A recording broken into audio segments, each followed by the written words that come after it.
we've asked a couple of people to lead us in some toasts.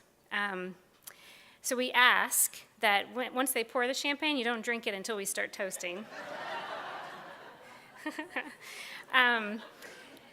But when we do start your toasting, we hope that you join in a very robust way. I know that there are a number of graduate students here tonight. You are our future. Please stand up so we can take a look at you. We want to welcome you.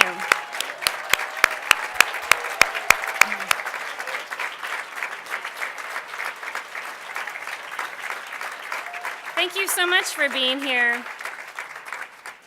And I hope that you all have as wonderful an experience as I have within this community. The folks around this room are fantastic, and they're great mentors, they're great researchers, they're great teachers, so rely on them, really do. We also have a number of past presidents in this room right now. I'd like for you to stand up.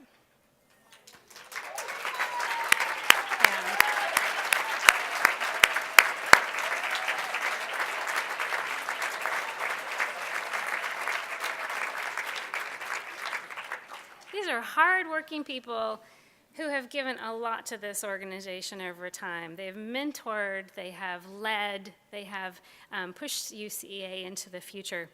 We also have a wonderful number of associate directors who have worked with me personally and who worked with Culbertson and who worked for Patrick Forsyth. And I was wondering if you all would stand up so we can see who you are.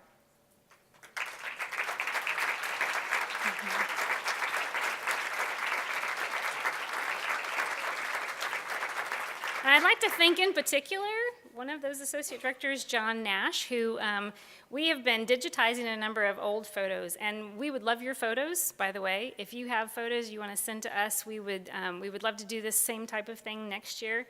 John took those digitized photos and did that slideshow for us, and we really appreciate it. And the ambient techno music, yeah, that was just sort of like, yeah.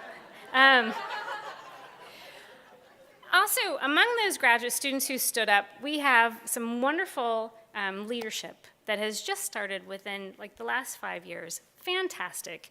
Current and past GSC members, graduate student council members, please show us who you are. I think there's a critical mass right over here.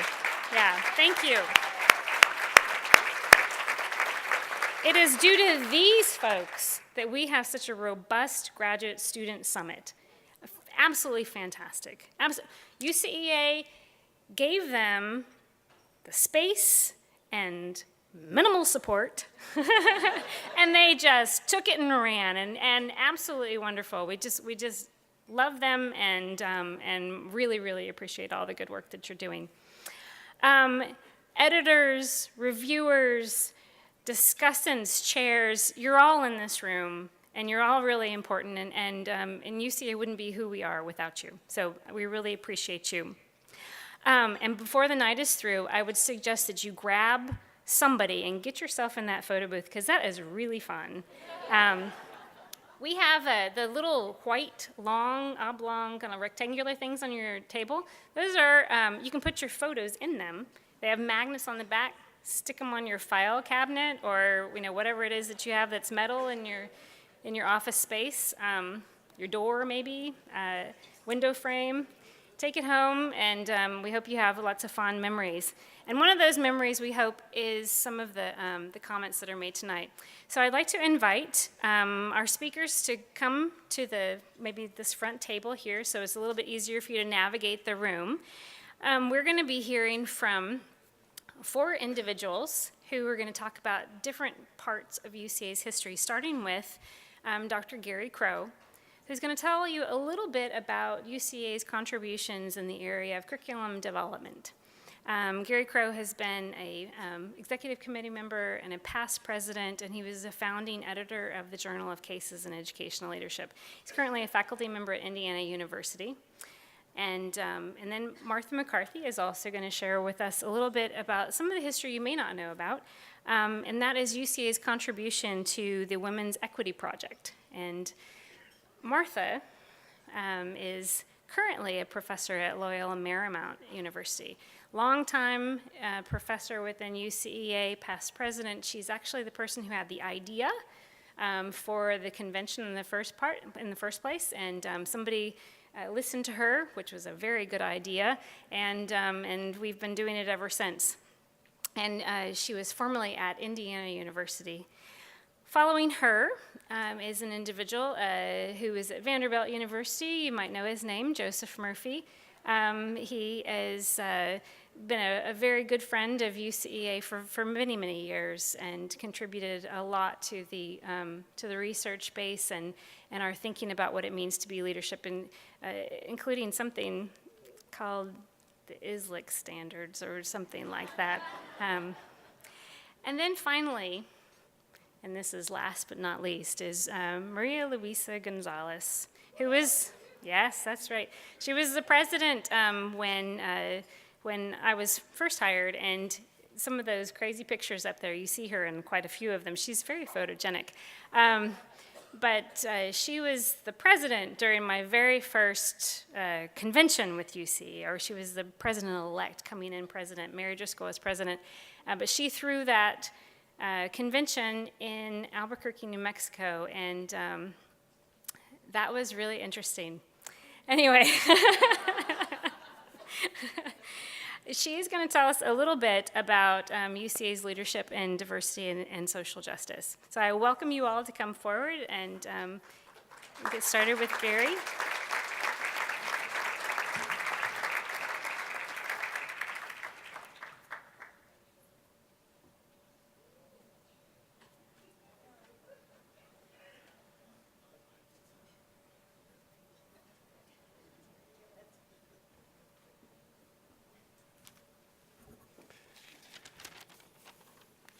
Too bad Michelle didn't suggest that you drink the champagne before we started this. Michelle asked me to talk about UCA's contributions in terms of curriculum, which I'm very pleased to do so. When I was thinking about what to say about it, one of the things that, and Mark's address earlier this week prompted some of this, because it occurred to me that there really is a rich history here in terms of curriculum, and that history has at least exemplified two things. One of those things is the consistency of the contribution, that there has been an ongoing sense of the importance of providing curriculum for those of us that are professors in educational leadership and for the students in the area. And the second theme is that it continues to be innovative. It's kind of hard to talk about something being innovative in 1974, but it was. Mark mentioned the modules, and I'll mention those in a minute. But those two themes keep coming up across this as you look at the curriculum. I'm going to give you three examples of this, and there are tons more, but three examples that I think illustrate these 2 points and give you a sense of the UCEA's contribution in terms of curriculum. The first one, and shouldn't come as a surprise to you, for those of you that know me, is cases. Actually, UCEA has a long history of the development of teaching cases. Some of those were developed in the 1970s, in fact. And I mentioned this in a session earlier this week, in about 1996, somewhere along in there, Patrick Forsyth asked Mary Driscoll and Ellen Goldring and I to take a look at some of those cases and see if there was some way to revise them, make them more relevant to the time, and make them available to people. And we did that, and you know, we were a little skeptical, I have to admit. We were thinking, oh, okay, this is not going to be particularly relevant. They actually were very relevant for the time. They needed some updating, they needed some language changes and things like this, but they were actually very, very relevant. But one of the things that we realized is that we needed to develop some new cases, and that there were a lot of opportunities. People were doing that anyway, and why not develop a venue for the development of those cases and the publication of those cases. And so the Journal of Cases in Educational Leadership was created. Bill Black, who's the current editor, and I were trying to calculate the other day and decided that there are about 400 cases in the journal right now. I suspect written by many of you, and certainly reviewed by many of you. Bill mentioned today in another session that now they have the capacity to embed video in those cases, which I think makes them even more accessible and more exciting and vibrant. And I think it illustrates what I was saying about the consistency of the curriculum as well as the innovativeness as well. The second example are some modules. Mark mentioned earlier this week about some modules that date back to 1974. And he and I were talking earlier tonight about actually a set of modules that were simulations of urban school change and leadership. I think this was somewhere in the 1990s. I remember it when I was on the EC. And these were really elaborate. They came with all kinds of data that could be used. And this was before people were talking about data and urban change and urban leadership and some of these things. So there were some exciting things that had already happened there. Now, as one example, we have the Preparing Leaders to Support Diverse Learners. 7 modules that offer critical content and learning experiences to support student learning in low-performing schools. And I've had the opportunity to use some of that and to also experience it from a receiving side, and they're dynamic, very powerful modules. And I know many of you have used them and were involved in the development of them. One of the things that goes along with those modules is the Education Leadership Development Library. So they have rich resources surrounding those as well. The third illustration includes monographs and textbooks when we first start out. The monograph series has been around for a long time. If you go on the UCEA website, you'll find some monographs that have been there for a long time. Maybe you find some monologues too, but on topics like enhancing the knowledge base, democratic leadership, preventive law, teacher selection, some issues that are still alive and well. There's a textbook series, The New Instructional Leadership, using the ISLIC standards. There are now webinars on topics like district role in supporting school-level leaders. Videos. I sat in this afternoon on the film festival, and those films and videos are available on the UCEA website, and they're powerful ways to communicate values and beliefs and content in our teaching. So I think those are just 3 examples, but they demonstrate that consistent contribution that UCEA has made, and that also that sense of being adaptable and innovative in terms of making those contributions more contemporary and relevant to the topics that we face today.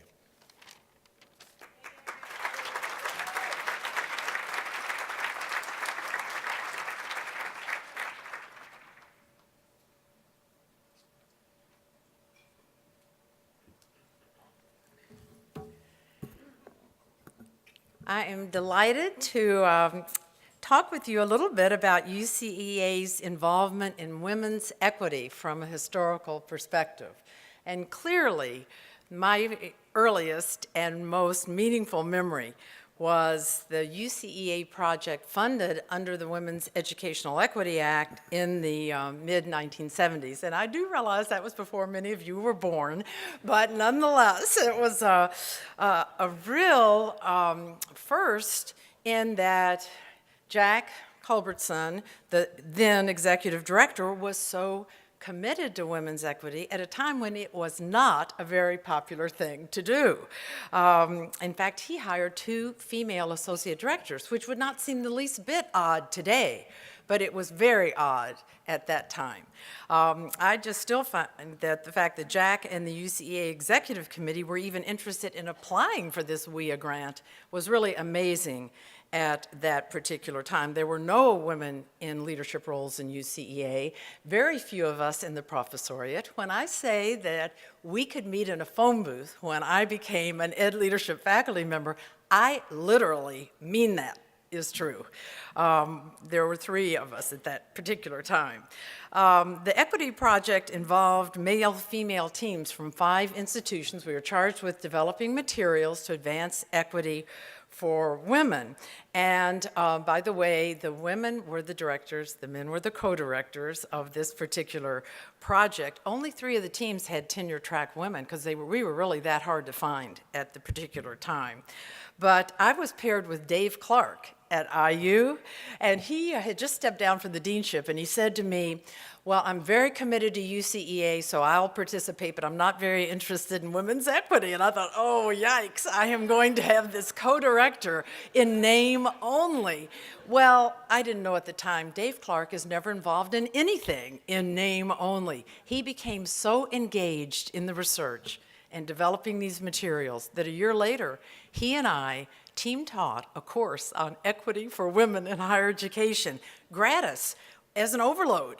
This did change Dave for the rest of his career and everyone else that was involved in the project. And for the women, because we were all new assistant professors, this created a network that was invaluable because none of us had other women in ed leadership at our own institutions. In fact, for the first 15 years I was at IU, I was the only female in ed leadership, and I know that's hard, again, to fathom right now because many of our units are more than half women, but at that time it really did build a commitment to UCEA in the field, and I was really interested at the session on Thursday to hear so many of the senior faculty say that UCEA had such an impact in them staying in professorial roles, particularly the women were saying this, and I can vouch for that as well. That, by the way, led to a second project under UCEA funding, again with 5 institutions, and I would love to see UCEA replicate that because we try to get a bunch of institutions involved in our task forces and in distributing surveys and other things, but this had built-in accountability because the funds flowed to the universities. Now, of course, some stayed with UCEA, but the funds flowed. We supported graduate students. Our materials were tested at other institutions, so we really felt a commitment to do a good job. And I'd love to see us follow that kind of a model again. By the way, the materials are still being used. I get requests every year or 2 for permission to use them in courses. So it was really a great model. Also, in 1980, UCEA launched the Journal of Educational Equity and Leadership, JEEL, and that was published until the late 80s. And again, I think this was a first to have an ed leadership journal that focused on equity and social justice issues, and it provided an outlet for many of us to publish on those particular topics. So it was just great, and I really find it impressive that UCEA was so much ahead of the curve at that particular time. Only 2% of the ed leadership faculty were women then. 3% were people of color. And that was in the early 70s. In fact, my first plenum, I wasn't even a PSR, I was just substituting for David Clark. I was the only female in the room except for Paula Silver, who was an associate director. I mean, that's pretty daunting. And even a few years after that, when we had the National Commission on Excellence in Ed Administration, I think there were only 3 of us that were female professors that were on that group. So I do really, I really am impressed with how UCEA kind of led the field in this regard, and I think it's really had a bearing and had an impact on the UCEA member programs. Because if you look across programs, UCEA programs have been much better in hiring women and minorities. The latest data, and I've only been collecting the data since the 80s, so I can't speak to it before that, but the latest data, more than half of the new hires in UCEA programs are women, more than a fourth people of color, and that's much better than the non-UCEA program. So I think it's great. And the last thing I'll say about this, though, I would be remiss if I didn't mention that it was surprising to us that the attitudes of ed leadership faculty haven't changed more with the influx of women. We just expected, since in the 80s it was shown that women were more research-oriented, less satisfied with the status quo. They wanted more change. They saw more problems in the field, more networks with other institutions, et cetera. We thought there would be some major changes in the overall norms, but that hasn't been sustained. And the women's attitudes and activities have moved more in line with those that the men expressed earlier. So we're really surprised about this. We thought maybe the overall norms would change, but more in the direction of the women, since we had more women. But I have to say, as a group, we are a very satisfied lot. We are increasingly pleased with our own programs, and this was disappointing to those of us that thought with more women, we would be less satisfied and want to do more as far as trying to make some changes to improve preparation. But I do want to close with just saying that there were one area where the attitudes have been altered by the increase in women. The norms have definitely shifted in this regard, and that's in terms of greater commitment to social justice, diversity, and equity. And this is very positive, not only for our field, but for the leaders we're preparing and their schools, and for society in general. Thank you.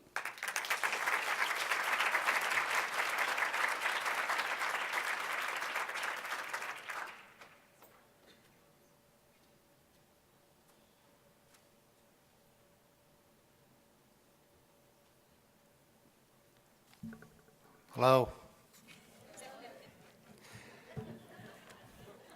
My job was to talk about across research and preparation, and that's a pretty big responsibility and not really conducive to 6 minutes.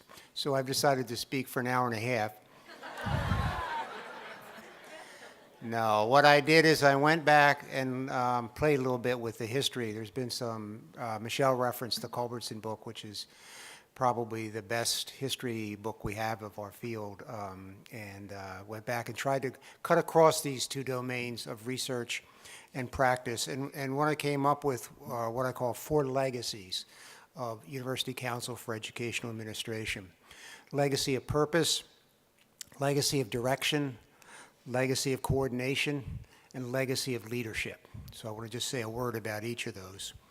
On the legacy of purpose, it's very easy and quite normal to let the voyage itself determine the destination, or the mission, if you will. We're an activity-driven activity. Activity becomes the in and of itself. It's easier still to become a profession that allows structures and systems to define what a profession stands for. And it's even easier still than that to establish a profession where the new and the fashionable set destination and purpose and direction. My sense is the great legacy of UCA, the first of the 4 legacies, is that they ensured that that did not happen. Neither of those things actually occurred. Contrarily, UCA has been the cardinal hallmark institution, collection of people that ensured that the profession was actually built around values and guiding principles and purpose. And I think that's a pretty hefty legacy to leave on the table. Second legacy is what I call the legacy of direction. School administration, for those who are a little bit younger, is a post-Second World War adventure. We're still relatively new.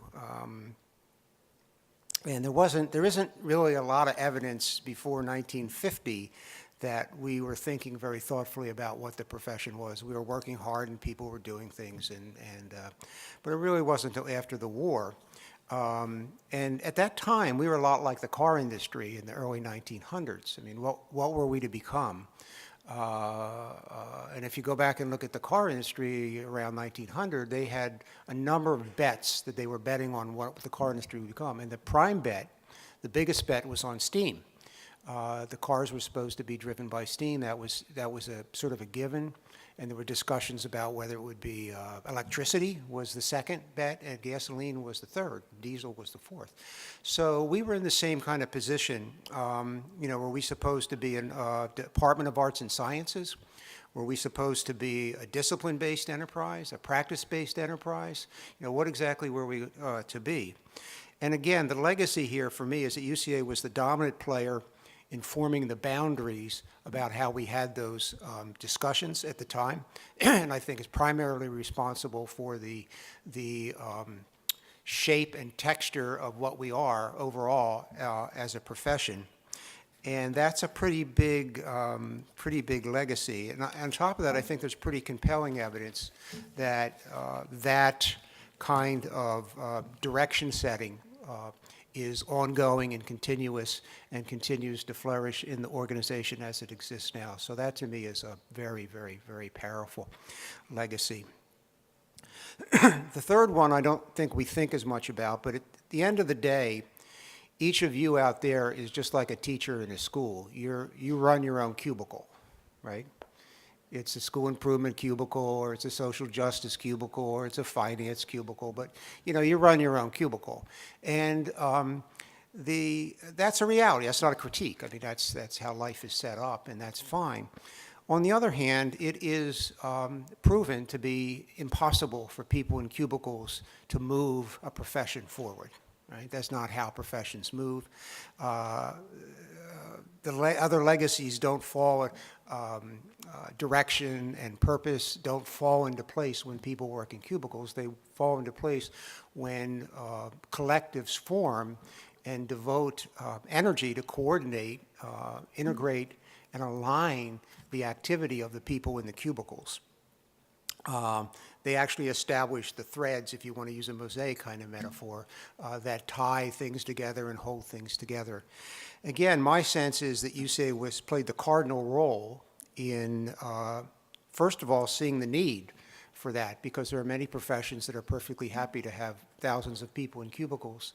And to see the need for that kind of integration and coordination and alignment and cohesion across the profession, I think was a pretty good example of an organization with a pretty sharp eyeball about where we needed to go.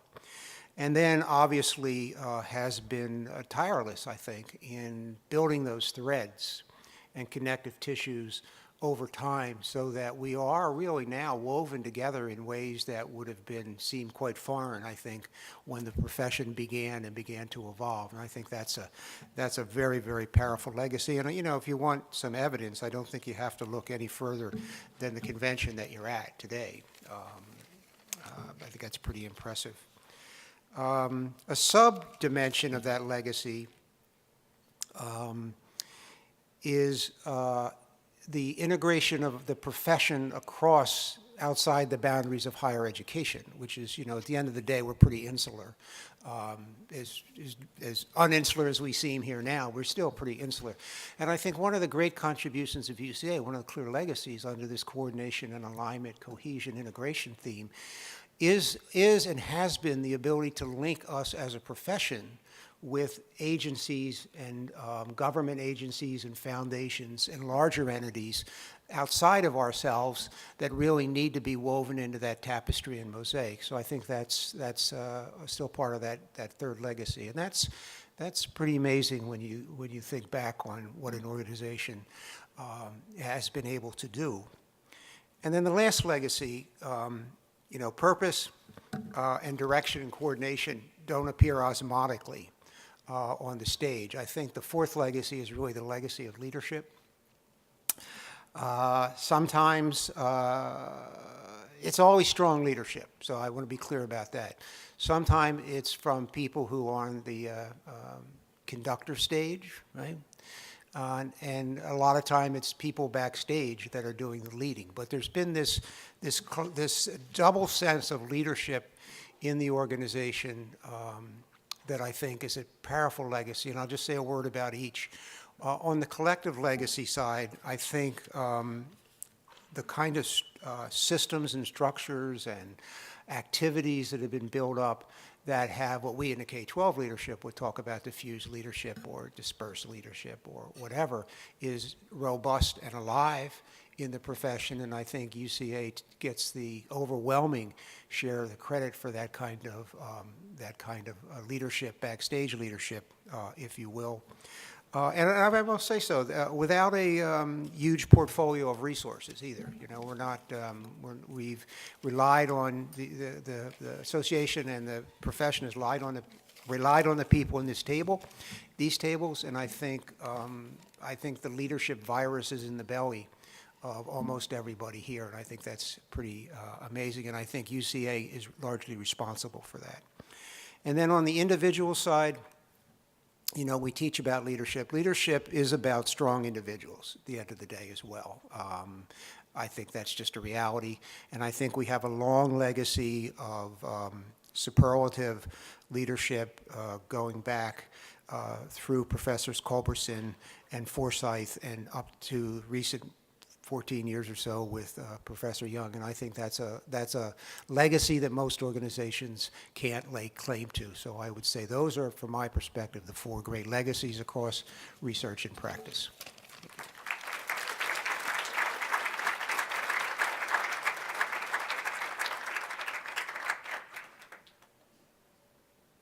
Moving right up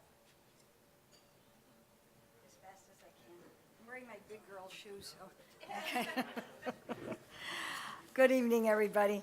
I'll try to keep to the 6-8 minutes that Michelle gave us. And I actually brought 3 sets of notes. This is the 3rd speech I put together, thanks to Mark Gooden, who literally took a lot of the citations I had. And I have dates to prove that. But this man, listen, what can I say? Let's give him a big round of applause. That was memorable, memorable. I'm going to talk about UCA addressing diversity and equity. And as you hear me, and those of you who know me well understand that people are the most important thing in my life. Well, I had to learn about structures and statistics, and because I was trained the old way by the old guys. And even though I lived in an area that's predominantly Hispanic, for those of you who don't know me, I live in the other South, in the southwest part of the United States. And I was the first Latina to graduate. And then I was the first Latina to be hired back after I worked in the inner city in Dallas. So my life has been about studying organizations, but many times not really thinking about people. And that's what it's all about for those of us who are of different cultures. So in addressing diversity and equity, I will look at the, where are we? Did it move? Oh, there it is. Okay, talking just about differences, it's a superficial way of looking at social justice, but it's normally the first passage to become a socially just entity. And so we look at differences of race, the things that are predominant, ethnicity, gender, age, national origin, disability, sexual orientation. You can read that, education, and even religion. But when these different factors come together and they intersect, because nobody is just one thing, we're multiple identities. And we're multiple intersections, it becomes more complex. But as you live through this, you realize how incredibly enriching the complexity is, because what would South Africa have done had they not instituted election and Freedom Day for the people of darker skin? And so this is a reminder to all of us that while we know that differences will multiply the amount of complexity, that complexity will be much better. as we have moved through towards social justice, and the fellow three scholars talked about, we talked about the presidents and how diverse and bringing in women and how important that was. And I agree with Martha, that was very important. It was also important then as we became people of color. However, to kind of understand where we've been and who we are, we need to look at other things, and I do believe in comparisons from time to time. But in 1918, Mongolia had the first head of state was elected, and it took us that much longer as professors of leadership to understand that women weren't going to have affairs with the guys in the council, but excuse me, but that was basically, and that's a lot of Cheryl Shakespeare's work as well, and Floraida's. So anyway, so we have so much to celebrate. And I'm sorry, but, you know, I'm pretty, what can I tell you? So we look at this and we keep on looking at social justice. A lot of you started with this organization much farther back than I did. I began in 1989, and I used to think that was wonderful, but then I've seen so many of you grow up that it's tough now, because from junior scholars, we became senior scholars, and I'm looking at these 4 people now, including Michelle, and saying, guys, we have changed, but we've gotten richer. Anyway. At that time, and again, I'm going to have to mention names. I'm leaving out a lot of people. It was very tough for me. I came from Dallas at the time. I had lived there for 8 years.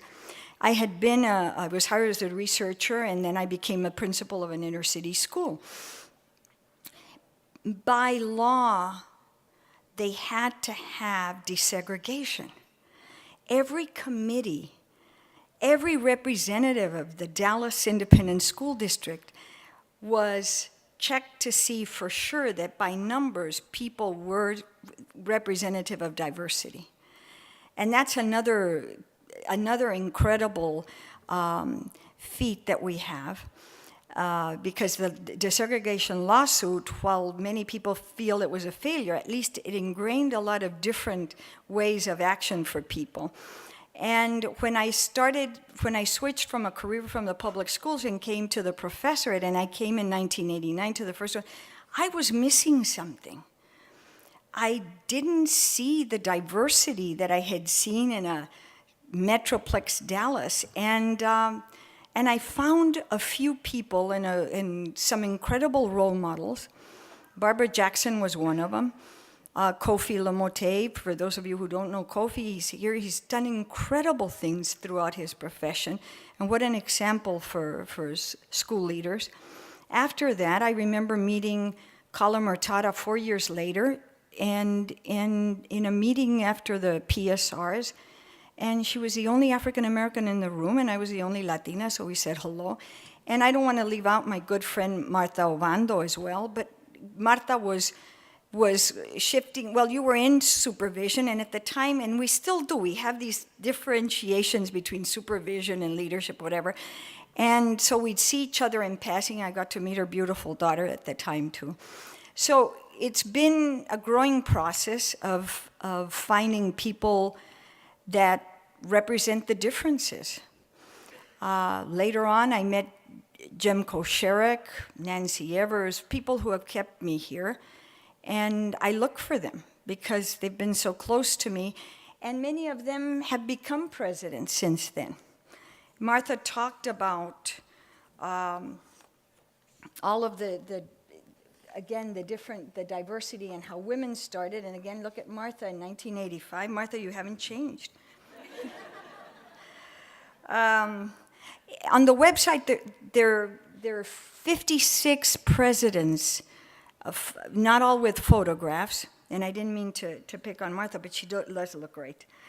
56 presidents, 39 males, and the remaining females. That means 17 for those of us who don't want to actually start adding or subtracting. So that diversity won't feel like we've already reached where we need to go. Out of the males, there have only been two African Americans. Even though Mark Gooden counts for 20 men, he's still just one. And Michael Dantley, another one. So you only have 2 African Americans, 1 Asian, Ellen, 1 Latino, Pedro Reyes, a long time ago. Excuse me, that was probably in the early 86, I think, or something. And then one person representing LGBTQ or different sexual orientation, and my good friend Jim. In terms of women of color, there've been 2 Latinas. And the next Latina, the first one was yours truly, and the next one is Monica Bern Jimenez, and she may or may not be here because I know she has a lot of things going on. Oh, there she is. And there is one African American officially. Noel, where are you? And then we had somebody also in way back before most of you were here, and representing LGBTQ groups. So it's been interesting. And as we complained from the early 80s, mid 80s, and I think you were part of that group as well, we started talking about why there aren't more scholars of color. And so the concept of Jackson Scholars, a structure again, was actually started by Fran Cochin. And I know Fran is here. And then from there, the motor to Jackson Scholars was that incredible woman, Linda Tillman. She put that together for us and kept it going. And Mark, you remember, even before that, at 7 in the morning, she had us there. And by golly, you had to be there if you were a scholar or budding scholar. You had to be there by 7. If not, she'd kill you. And so given that, I mean, we're where we're at. So one of the most visible structures that we have is the Jackson Scholars. And while we see a lot of Jackson Scholars here, I'm going to ask the Jackson Scholars, the former Jackson Scholars, who are now faculty, to please stand.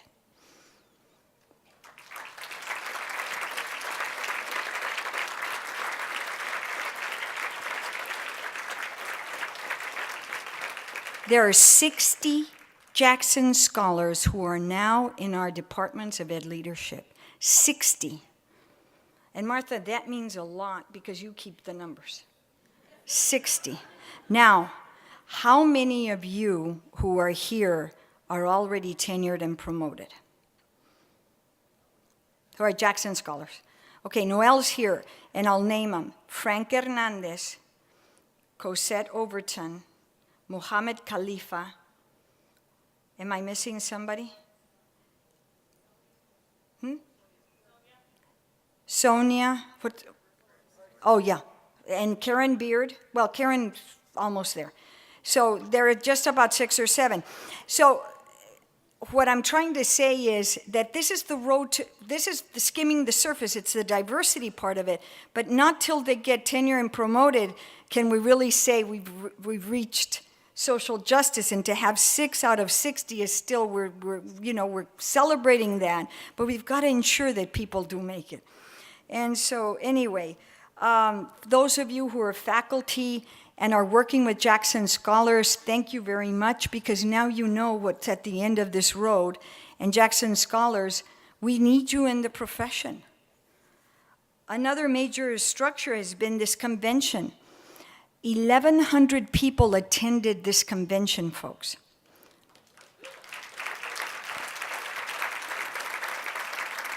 And Michelle, you need to stand up. When we started in 1989, we worked on the convention. And folks, people said that I was going to destroy the organization. I know that because Rich Hatley's wife told me that. And guess what? They said the same thing about Sonia Nieto. Scalia was saying, because Sonia Nieto brought in salsa music. So Scalia said to his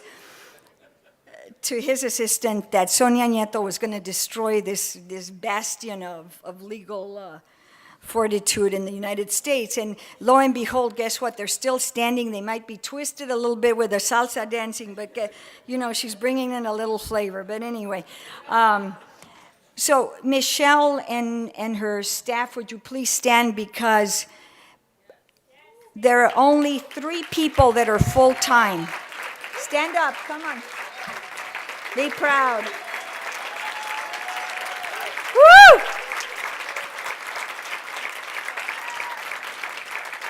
You see several people here standing.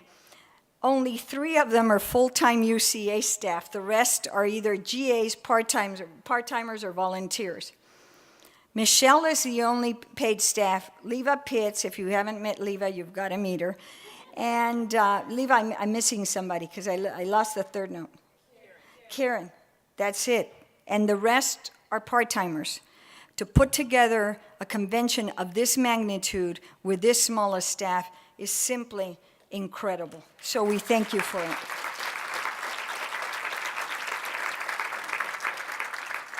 In addition to putting the convention together, it's the content. Mark mentioned this. We see the word social justice. We see the word handled in so many different ways, attending to the needs of children in the schools that we absolutely need to reach. And our program is so replete with substantive and relevant information. So again, for those of you who presented, thank you so much for your work and your research, because guess what? It's changed totally, at least since '89 to now. The modules, Gary talked about the curriculum, the modules that were developed a couple of years ago. Mark, Ann O'Doherty, Michelle, and I'm leaving out Terry Orr, you were part of that, Marcia, Denise, Monica Byrne, Eustace Thompson. You did a beautiful job in supplying us with not only what are we going to do, we have the students coming here to us, what are we going to offer them in terms of learning when they're in our university classrooms. Again, those modules, the leadership for serving diverse learners are just stupendous. And then in order to change the system, again, to socially just professors, let me see what else I have here, because now my notes are totally out of order. Wonderful folks. You look at all those gorgeous faces. Look at that. Okay. And again, this is, Mark wrote it. And here's the redneck guy from Texas. And my gosh, the incredible changes that this man had. And we seek not just legal equity, but human ability, not just equality as a right of theory, but equality as a fact and equality as a result. And Mark wrote this, and I had pulled that out of a book right before that. But I actually liked the way Mark said it better. And then I quote my dear Mark, because that speech was so moving and so energizing. You see, I come from an area where children are basically failing in the schools. We call New Mexico the second Mississippi or the first Mississippi, whichever is scoring outscoring the other in not serving children. And there's way too many excuses. After having served in the inner city, I learned that those children are the most resilient and the most intelligent kids on earth. And we also serve children who come from other countries. And unfortunately, when they're in their country, they learn very well. And if you talk to kids that are living in the inner city, they survive. And they do real well in surviving. It's a tough world for them, but they're the best learners. However, when they get to our schools, they can't learn. And so hopefully everything that we've done, curriculum-wise, electing the diversity of presidents and the richness that we have, and sitting down at these wonderful banquets and listening to me and everybody else, hopefully someday we can find that we can move those schools with a lot greater measure than we're doing right now, because we're not in really good shape there. But we're trying, and as you can tell, we're trying to make a dent. So I appreciate that, and thank you all very much.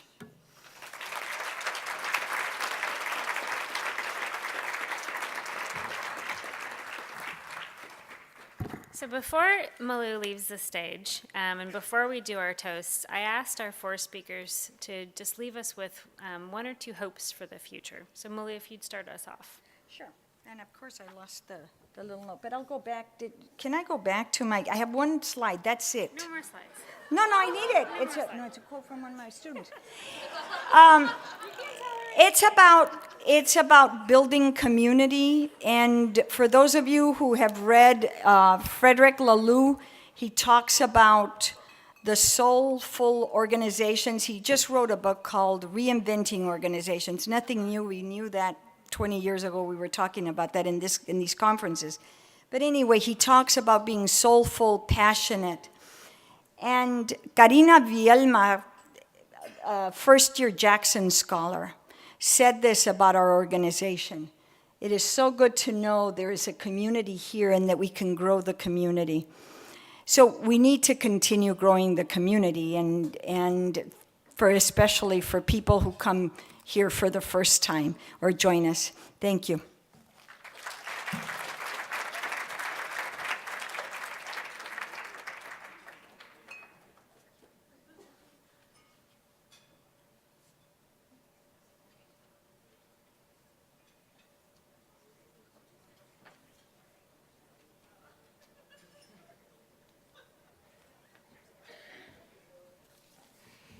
My hope is actually developed with my colleague Daniela Torre at Vanderbilt on our work on what we call the Student Eyes Project. And my hope is that we as a profession will learn to actually see schooling through the eyes of children. We tend to see schooling through our own eyes at the end of the day.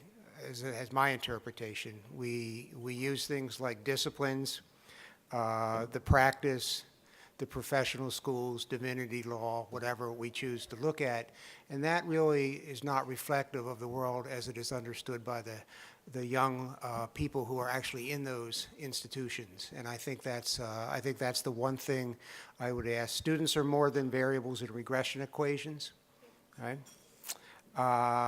By devaluing and ignoring their understanding of schooling, I think we've allowed some very dysfunctional things to grow up in our own profession, and I think we need to be attentive to that.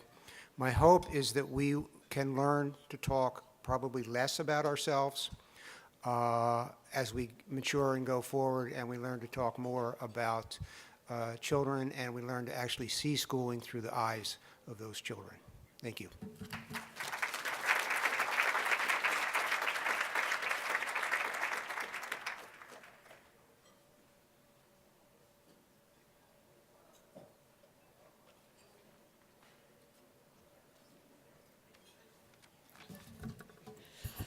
Trying to compete with champagne, this is difficult. But a hope that I have is that UCA will really take a leadership role in providing good comparative data on charter, private, and traditional public schools. I'm very concerned the privatization movement is huge, and it is really changing the nature and structure of education, maybe as much as the common school movement did, but we don't have good data looking at outcomes, and I don't mean outcomes just in terms of student test data. We heard a lot about that at our first general session. I mean in looking at all kinds of measures of civic engagement, of other citizenship values, of social, emotional growth. We have measures we can use besides just student test scores. And I'd love to see UCEA really play a significant role there. This has very monumental implications for school leaders and for our schools and our children. And I think related to that is providing comparative data on the various models of how we prepare school leaders. We're working hard to assess our university programs, but we are not the only game in town anymore. We need to look at the for-profit models. We need to look at the professional models and provide some really good comparative data on what the graduates are doing, because we can't circle the wagons and act like these alternatives don't exist. That train left the station a long time ago. We need to look at this and draw the best we can for improving leadership preparation in our nation. And I have a lot more hopes, but I'll just leave with one thing that I want to mention, is that I hope UCEA will continue its efforts to really enhance diversity and be welcoming of all. We've made some strides in some areas, but I'd like to see us continue not only looking at characteristics and background as far as diversity and being inclusive, but looking at ideologies, looking at research approaches. Sometimes those that have been excluded then exclude others when they get some clout. And I'd like to see UCEA really take a leadership role in that regard. We need to welcome all strategies. We have huge challenges ahead of us in leadership preparation, and we need to welcome them all and learn from them all. There is no single path to the truth. If there were, we'd all be on it. So, thank you.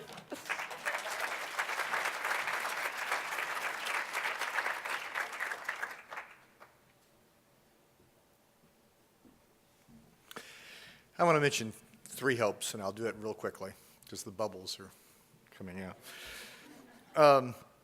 One of the things, and I mentioned this the other day in a session, is, and I hope you've gotten a sense of this, there is so much that this institution, this organization has done.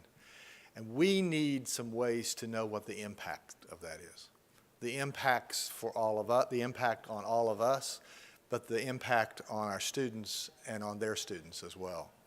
We need some way to do that really gives us that kind of information. We talk about it in everything else we do, but we need to talk about it in terms of this as well. Second thing is a phrase that Phil Hallinger used the other day. It's called legacy of service. This organization would not survive without hundreds, literally thousands of people over the years who have given selflessly and generously and creatively in all kinds of ways. That's essential. And I see some, not in this organization, but in other ways, I see moves that really strike a blow at that legacy of service. And I hope we can have a conversation about that in terms of what that means, not only for us as an organization, but what it means in our departments and what it means in the work we do with schools. And the last thing is my sincerest hope that this continues to be an organization that we celebrate and that we critique. Thank you.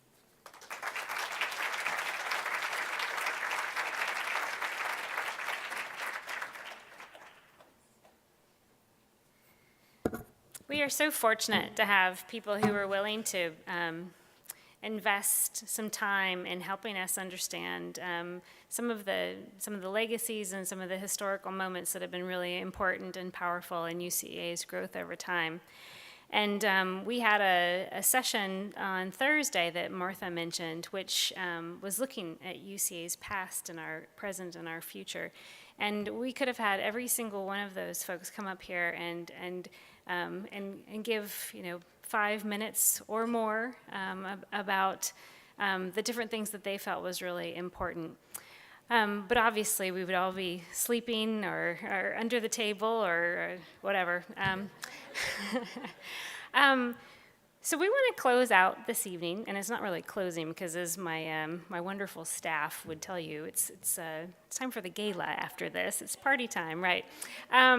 We want to close, though, the evening with a series of toasts, and we have invited some individuals who represent UCEA's past and their present and their future.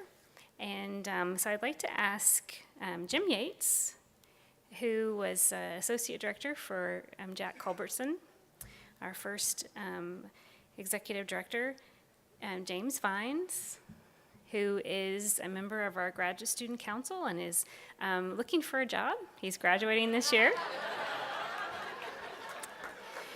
Monica Byrne Jimenez, who, as Malou mentioned, is our current president-elect and our second Latina president in UCEA, to come forward, along with Dan Duke, who was a past president and was one of the individuals who really fostered a really important collaborative research project within UCA called Voices, and Fran Cochin, who is also a past president, and who, as Malou mentioned, was the person who brought to the table the idea of developing a Jackson Scholars Network.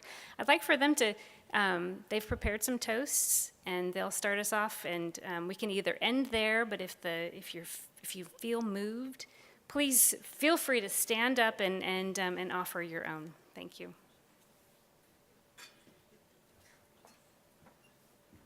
It's not hard to understand being the past. Several parts of my body confirm that. I'd like for us to raise our glasses to Toast UCEA. Toast UCEA for its pioneering and courageous efforts that provided conceptual clarity, that provided model development, and provided implementation strategies for the integration of general and special education. The General Special Education Administration Consortium, known as GSEC, was created by UCEA in 1968. And I mention that because that was a decade before the federal government passed Public Law 94-142 that called for the integration of people with disabilities into society and into our schools. So to UCEA and its courageous acts.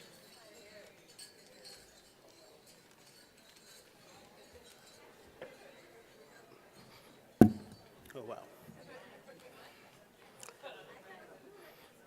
Okay. I like to start out with a little story. I first became involved in UCEA when we were in Pittsburgh. And I was a Jackson Scholar, and I met my mentor, Dr. Muhammad Khalifa from Michigan State University. Exactly, that's right.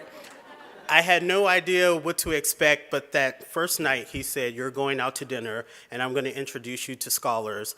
And I had the opportunity to sit down at dinner with scholars who looked like myself, like Dr. Dantley, Dr. Beechnam, and I just thought, wow, we do not have this many professors who look like you at Clemson, but I'm very happy to be here. And between then, I've had the opportunity to work on the Graduate Student Council, as well as meet a lot of individuals. So I want to say, first of all, to Rod, Helen, and Jasmine, Graduate Student Council that I came with, I consider you colleagues, and I would love to collaborate with you anytime. But more importantly, there are 3 other Jackson Scholars that I'd like to point out: Kim, Ron, Sari. ARA in San Francisco, we got together and took a picture, and we rekindled that picture this year. So I would like everyone to raise their glass to a toast for mentorship and collaboration, because that's what UCA has meant to me.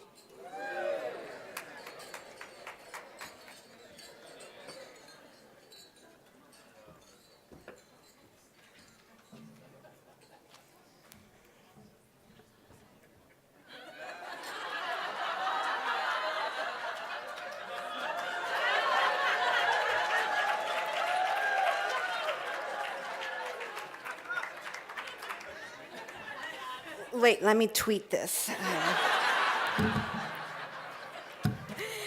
Buenas noches, I'm Monica Byrne Jimenez in Hofstra University and proud president-elect for UCEA.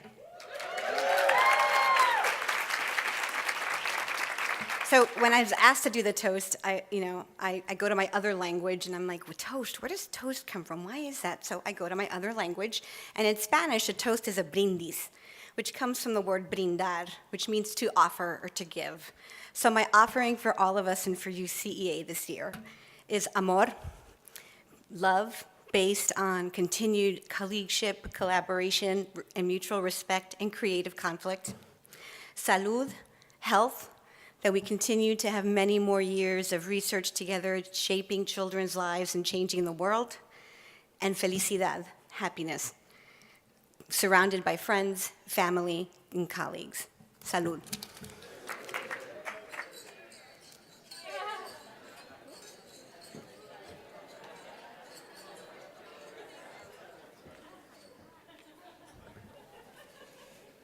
1954 was a good year for champagne.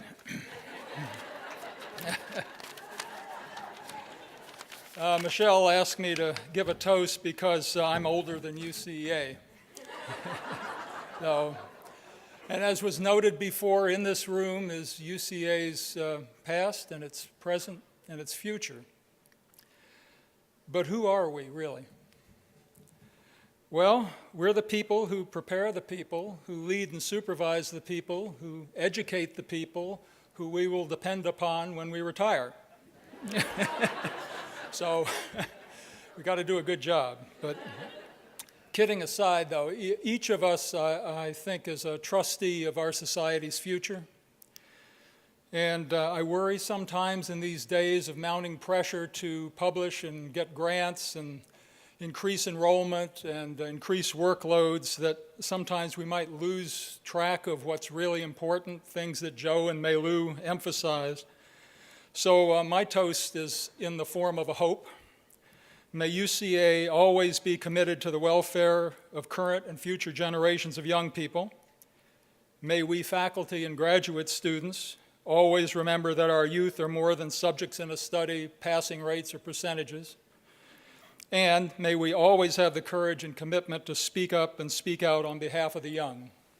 Hear, hear.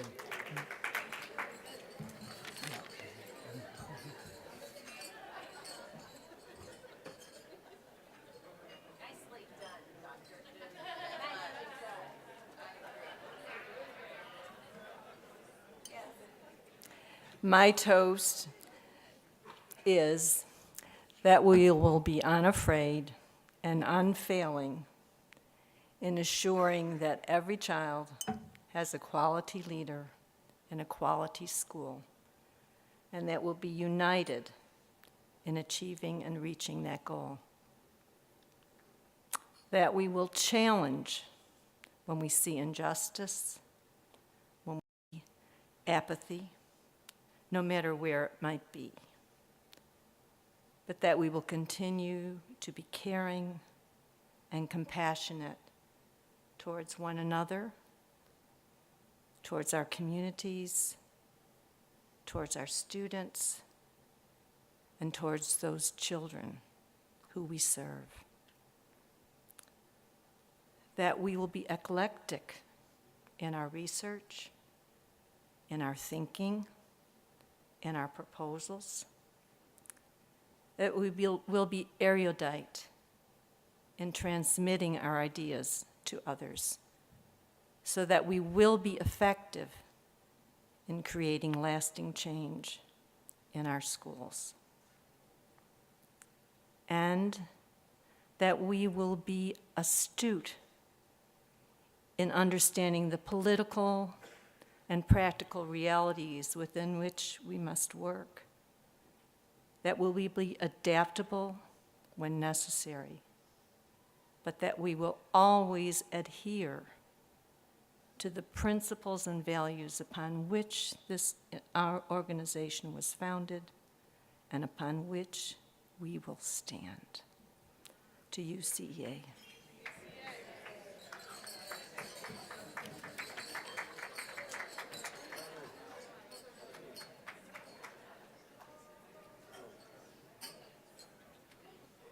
I can't think of a better way to end this evening, or at least the evening's formal part of our agenda, than Fran's toast. So I'd just like to, if there's anybody else here who would like to say anything else, you might want to just have a nice toast at your table to one another. Look around. These are awesome people at your table. So here's to everybody in this room, and have a wonderful evening.